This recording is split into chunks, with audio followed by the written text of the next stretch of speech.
Aloha and welcome to a League of Extraordinary Couples. Thank you for joining us as we explore the possibilities of the space between.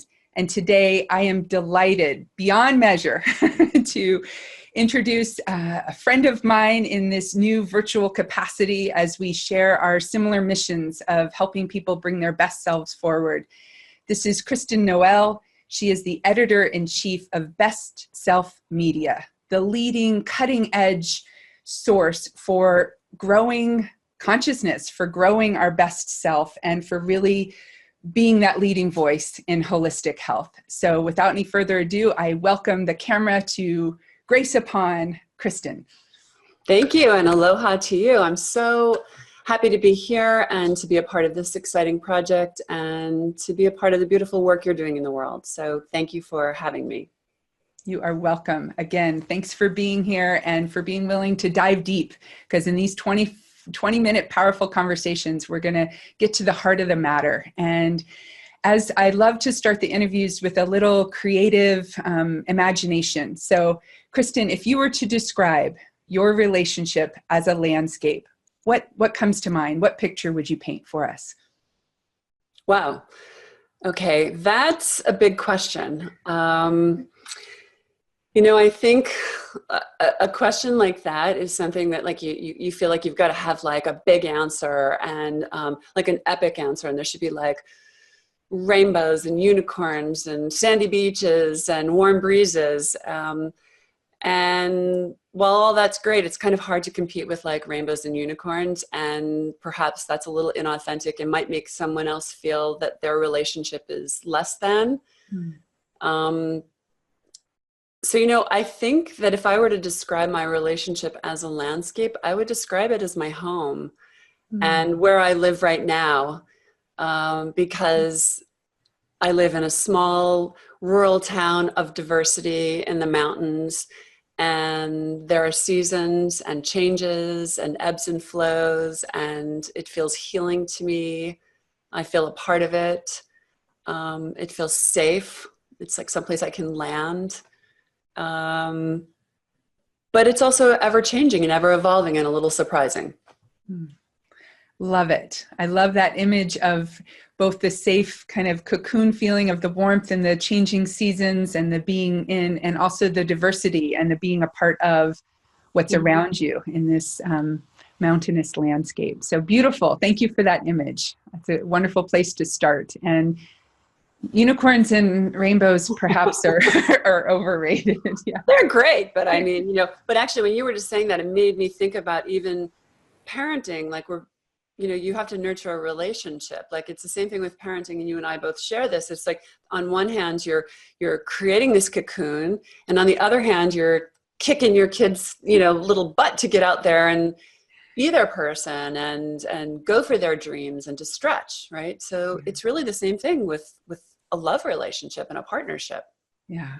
Beautiful, beautiful. That's wonderful food for thought to spark our imagination around that for the relational field, that space between. So for you, what matters most in relationship? If you had to, I know that's a big question too, but if you there had are lots of big questions, girl. Yeah, I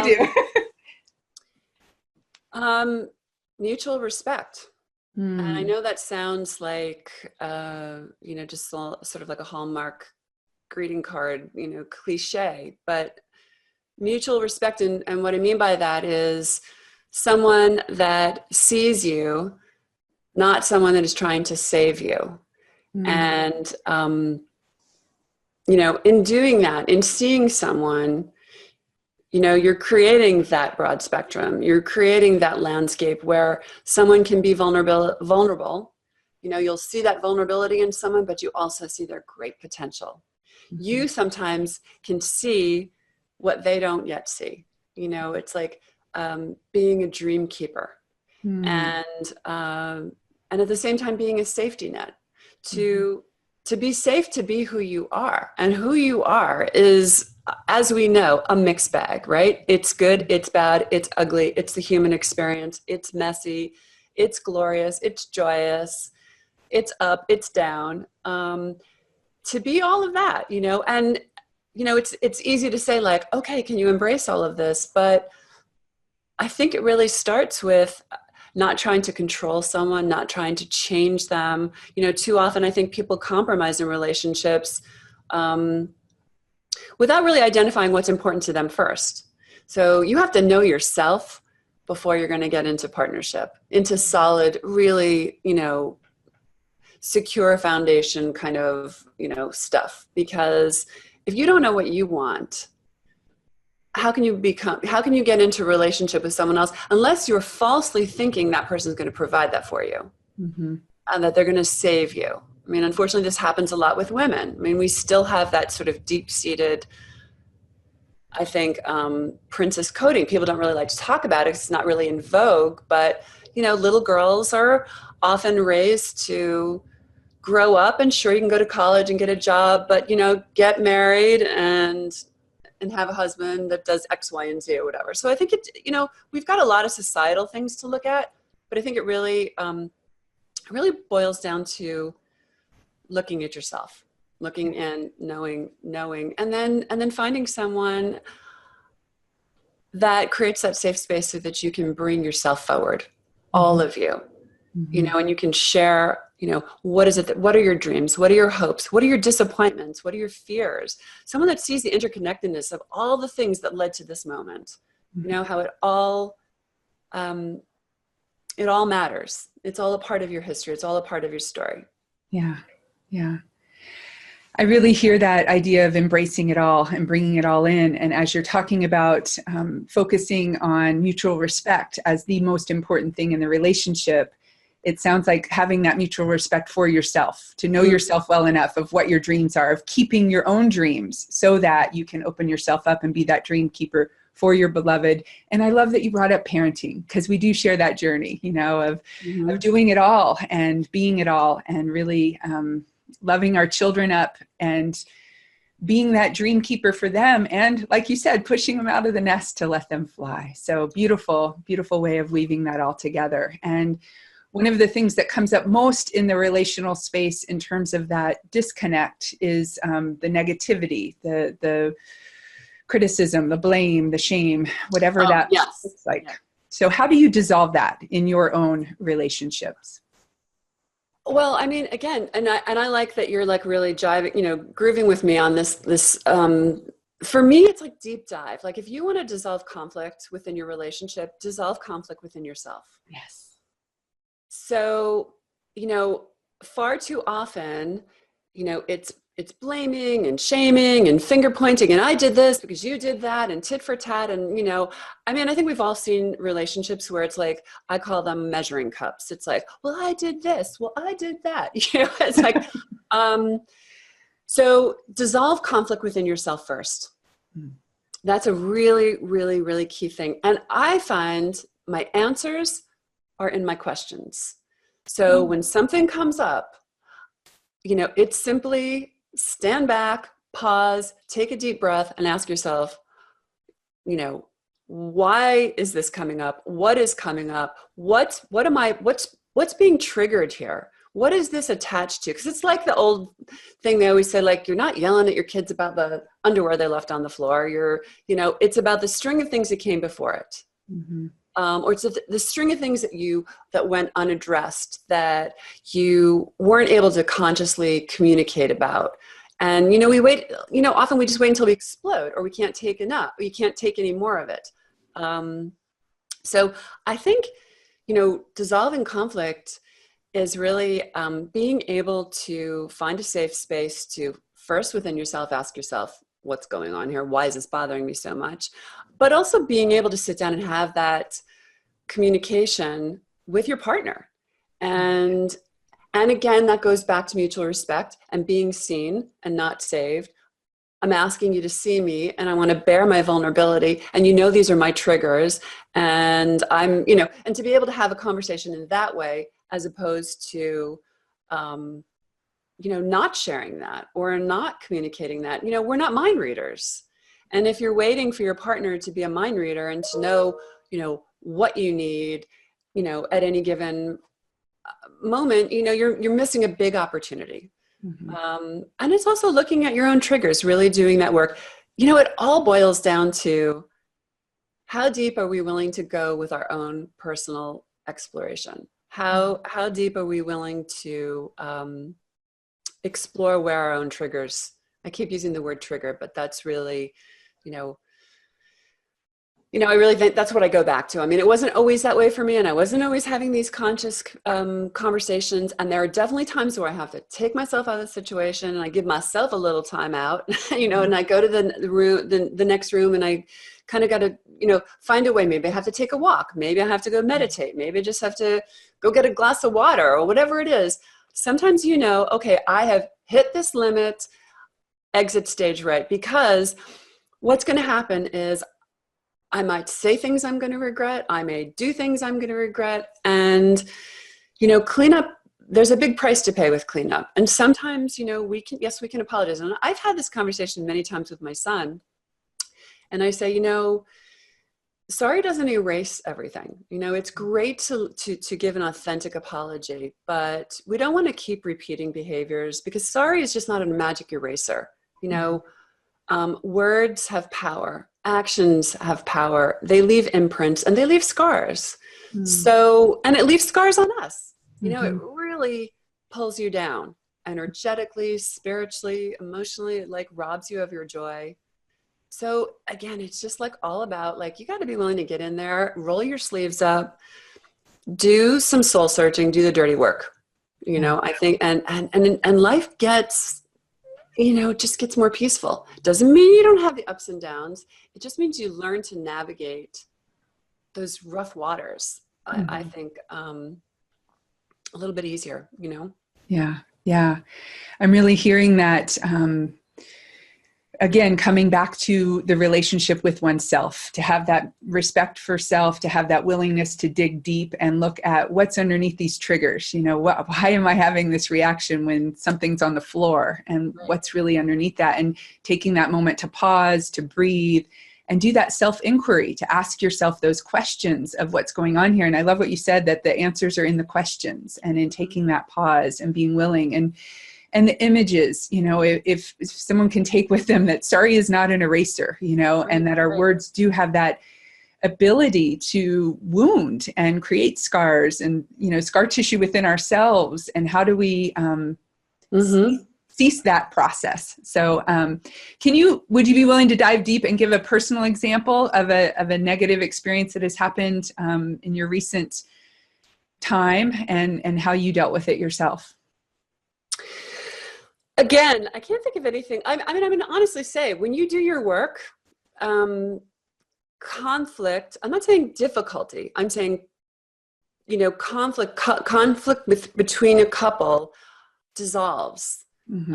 And you can rectify it and have, deep, meaningful conversation a lot easier. It doesn't mean it doesn't trigger your emotions. It doesn't mean you're not going to cry, or feelings aren't going to get hurt, or you're not going to feel wounding, but it is in the knowing, and it is the stepping out. Like I said, I used to be much more volatile, and, I would like rant and rave and scream and cry and everything else, but I'm with a man who does not rant and rave and scream and cry or really respond to that. And so sometimes, I mean, that's a tango, and you need two people for that. So like, you can't just dance around the room in that conflict by yourself. So I have really learned that it's not so much fun dancing by myself.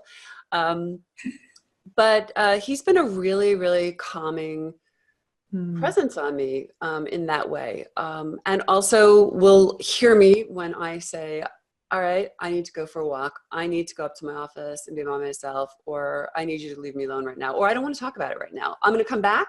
But like, it's just in the knowing what I need in that moment, so that I don't repeat some of my bad behavior, some of my bad patterns, some of the things that just really, got me nowhere and just caused more chaos. Yeah, I hear that tremendous strength of your character of not doing what doesn't get you where you don't want to go. Or that sense of, well, that's a lifetime of banging your head on the wall. You know what I right. mean? It's like after you bang your head on the wall, you've had a couple concussions, you realize like, oh, that's just not working. I didn't really get very far with that. And it's again, I love that you bring, that we're bringing the parenting in here, because when you have children, you're modeling for them. You're modeling what is a healthy relationship, and listen, you hope you're doing the best you can. I also don't believe, I'm not one of these people that believes that you hide the messiness of life from your kids. Right. I mean, obviously when they're really young, you don't want to scare them, but I think it's really important to show that you have emotions and that you have triggers and you have things that happen. And then you also show them that you can take accountability for that. You can learn more about yourself. You can learn more about your relationship. You can clean it up. You can sit your kids down. You can sit down as a family and say like, sorry, this happened and you witnessed it, but these are the things you can take away from it. And we do, I'm very conscious of the fact that I'm raising a young man and I'm putting a young man out into the world. And how do I want him to treat women? Right. How do I want him to treat himself? Right. How do I want him to grow up and be a father? Or my desire, my hopes for him. And I hope that it is a more conscious conversation than the one that I had to learn the hard way. And I hope I can save him a few decades of that, you know? Yeah. Yeah. Thank you again for bringing that up, because I'm going back to that image that you painted in the beginning of that safety in the home and that tether of love and support, and also that willingness to dream big, to go forth in the land of rainbows where there are dark clouds and rain clouds and storms and exactly that come with that. And the unicorn is probably going to relieve itself in the field somewhere, and you may step in it, or it may need like, what's going on here? Right. Well, wonderful. I feel like we've covered a bit of the negativity and how you work with that within yourself, of really focusing in there and noticing it less impactful in your relationship now, and that image of the tango, and you don't want to be dancing around in your own reactivity by yourself. So that's beautiful. So then it brings us to this final question of, what do you do to deepen the connection? So we've talked about dissolving the negativity. What's one thing that you do in your relationship to deepen the connection with your beloved husband and perhaps with your beloved son? Right. Again, I might sound like a broken record in this, because I didn't realize there was like a thread that was really weaving through this, but it really goes back to your self-care. Yeah. And, if you want to dissolve conflict, dissolve it within yourself. If you want to deepen relationship with others, deepen the relationship with self. And it's the greatest gift you can give yourself, is to really nurture that, because again, we can't pour from an empty pitcher. We know this as moms, you're a super mom, you're building an empire, you've got your kids, you've got your family, you've got, life happening all around you, wanting to do all of it, wanting to show up for everyone. But if you're not showing up for yourself, something's going to give, something's going to break. So I also feel that aside from the self-care portion, which is really, deepening that relationship, knowing what fortifies you, knowing what keeps you on like solid grounds and like on a solid foundation, so that you can weather the storms, right? There's that part of it, but there's also the part of feeding your relationship, and feeding your relationship in ways, I think, that are fun and whimsical, and thinking of the other person, ways where you can make life a little sweeter, a little bit more fun. I don't know. I love little surprises. It's in the little things. It's like really appreciating things. Like Bill will, I'll go out to my car, and my car is always full of gas. And that may sound like a really silly little insignificant thing, but I hate pumping gas. I hate going to the gas station. It's like I have a little gas fairy in my car. I just every time I go out there, and it makes me smile. It fills me up, and I'm like, oh my God, he's like an angel. It's in wanting, in being in that healthy relationship, and in wanting to do those little things for each other. It's like, we've been together 14 years. we live together, we work together, we're together pretty much 24/7. So it's like, that's like 14 times 3, you know, whatever that number is, right? And some people say to me, I could never do that. You know, and I'm not saying everybody's got to go out and work with their husbands or their partners, but want to do that, want to do that, because that's where the gold is. You know, I don't want to be with a man that I have to escape from. Now, that's not to say I love alone time. I love travel time. I love going off and doing retreats. We honor that space that we both need, but we also still tuck cards in each other's suitcases when we're traveling, or leave little hidden notes in the house. You know, it's when you honor and recognize and embrace those little things as being, you know, they're seemingly insignificant little things, but recognize them as significance. Recognize them as really significant. Like, don't lose the little joy of like, how can I just like make life a little sweeter today? How can I, and you know, and it's always, you know, the gift is in the giving, right? So when you have a little surprise for someone, or you just do something because you know this is going to make it nicer, more pleasant, easier for them, you know, it feeds you. It feeds your soul. It really does. Yeah. And, you know, just hold on to a little bit of playfulness, and hold on to a little bit of just wanting to make the world a better place, you know, today than it was yesterday. You know, be with someone that makes you want to show up a better person today than you were yesterday. Be with someone that, you know, it's safe if today isn't a better day than yesterday, you know.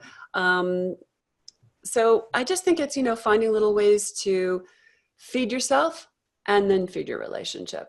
But you can't do one without the other, because if you just feed the relationship, you're going to get resentful, you're going to melt down. At some point, you're going to just be flat on the ground, depleted. And, you know, it's like finding that balance. And I don't know, balance, whatever. That's really a strange construct, because that's something in motion all the time. I think, you know, that means something different to us every week, right? Right. It does indeed. And that, I think one thing we can give our listeners today is that notion of, where are you the gas fairy in someone else's life? You know, what is that? I love that. What are you doing to help resource that space? Fill your tank. Yeah. Exactly. And you know, that idea to be seen and not saved, and really be willing to do the self-care necessary so that you're resourced enough to help the other. But recognize, if I were to surmise what you're saying, we can't do it alone. We need the gas fairies. We need someone to help us fill our tank. We want partnership. It's like, There's so much more we could say. I know it's just so like much more. You're like amazing, but you know, these are really, really great questions. And, you know, I want everyone to have conscious relationships and, you know, healthy relationships. But I really want everyone to be healthy. I want them to be healthy within themselves, because otherwise you're going to make the wrong choices. I've made them. I've made the wrong choices. I've been married before. There was love, and I believe you can love anyone. But we didn't see each other. He didn't see me. I didn't see him. And, you know, it happens. So you have to be really honest with yourself. You have to really want deep connection. Yeah. But deep connection requires deep connection with self. Yes. It's the both and I love the illustrations you've given for us today in this short but powerful interview. And in your invitation of wanting people to have that great health, you have a free gift that you're willing to offer to our listeners. Yes. It's a 1-year free subscription, and the link is below. Yeah. And I'm really excited to offer that up, because the magazine is full of these conversations. You know, it's just coming at it from all angles. And, you know, how do we continuously stay inspired to spark our best selves, and to feed our best selves, and to nurture our best selves, and to fill those tanks? That's right. That's right. So go forth and be a gas fairy for your beloved in whatever shape or form that takes. And may rainbows and unicorns sprinkle your dreams, and influence that that beautiful home space of your relationship. Again, I'm so honored and grateful for our time together, and wish our listeners well on their journeys as we all go forth and continue to inspire each other. So with that, I will say mahalo nui loa, great big thanks. You matter and your relationships matter. Thank you so much, Kristen. Thank you.